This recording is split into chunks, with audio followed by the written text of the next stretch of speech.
ഇന്ന് തന്നെ ഡൗൺലോഡ് ചെയ്യൂ. കാണൂ നിങ്ങളുടെ ഫേവറേറ്റ് ഷോസ്. നവീൻ ഒരു സർപ്രൈസിന്റെ കാര്യം പറഞ്ഞിരുന്നില്ലേ? അതറിയണം ഇപ്പൊ എല്ലാവർക്കും. ഉദയ, അക്കാര്യത്തിൽ ഞങ്ങൾക്ക് പ്രത്യേകിച്ച് അറിവൊന്നുമില്ല.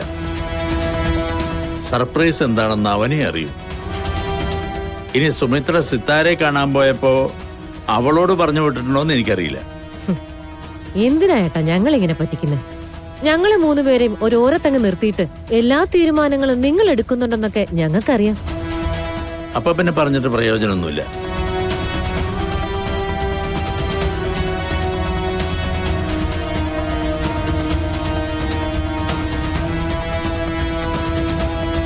ആ, എന്തായി സുമിത്രേ? സിത്താരയ്ക്ക് സമ്മതം.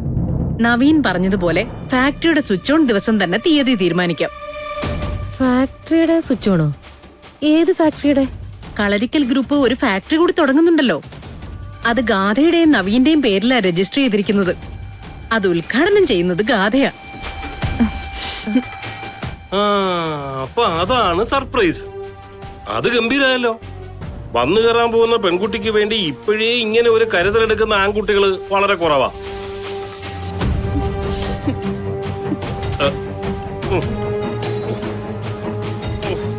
നല്ല ചൂടല്ലേ മോളെ?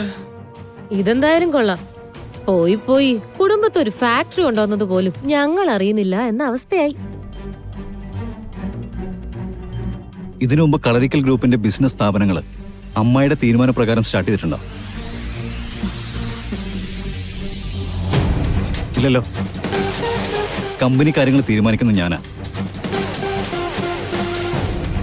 ഫാക്ടറി എവിടെ സ്ഥാപിക്കണം, അതിനെത്ര മുതലിറക്കണം, അത് ആരുടെ പേരിലായിരിക്കണം, അതല്ല എന്റെ ഇഷ്ടമാണ്. മുത്തശ്ശി അച്ഛനെ പോലെ അതിലൊന്നും ഇടപെടാറില്ല. അമ്മായിക്ക് ക്ലിയർ ആണല്ലോ കാര്യങ്ങളെല്ലാം. അമ്മ പോയ കാര്യങ്ങളൊക്കെ ഭംഗിയായിട്ട് നടന്നു. ഇനിയെങ്കിലും എനിക്ക് എന്റെ മകന്റെ ഭാര്യയെക്കുറിച്ച് സ്വപ്നം കാണാമല്ലോ. എന്തിനാ അമ്മ സ്വപ്നം കാണുന്നത്? സ്വപ്നത്തിൽ എങ്ങനെ വേണമെന്ന് മാത്രം അമ്മ പറഞ്ഞാൽ മതി. അമ്മയ്ക്ക് ഞാനും ഗാഥയും കൂടി അത് അമ്മയ്ക്ക് ലൈവായിട്ട് കാണിച്ചു തരാം. ഓക്കെ?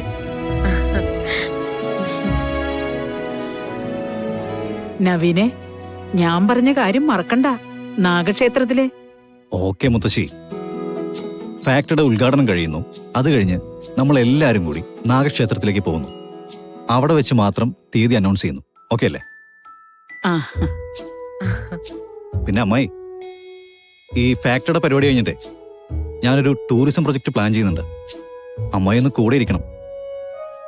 അമ്മയുടെ വിദഗ്ധമായ ഐഡിയകൾ എനിക്ക് ആവശ്യമുണ്ട്.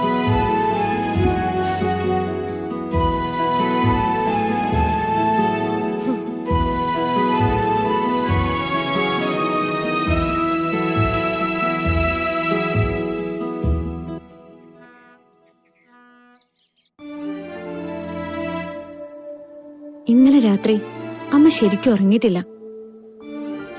എന്തോ അമ്മയുടെ മനസ്സിനെ വല്ലാതെ അലട്ടുന്നുണ്ട്. എന്തായാലും അത് ചോദിച്ചറിഞ്ഞേ പറ്റൂ. അമ്മയുടെ മനസ്സിന്റെ സങ്കടം മാറ്റണം.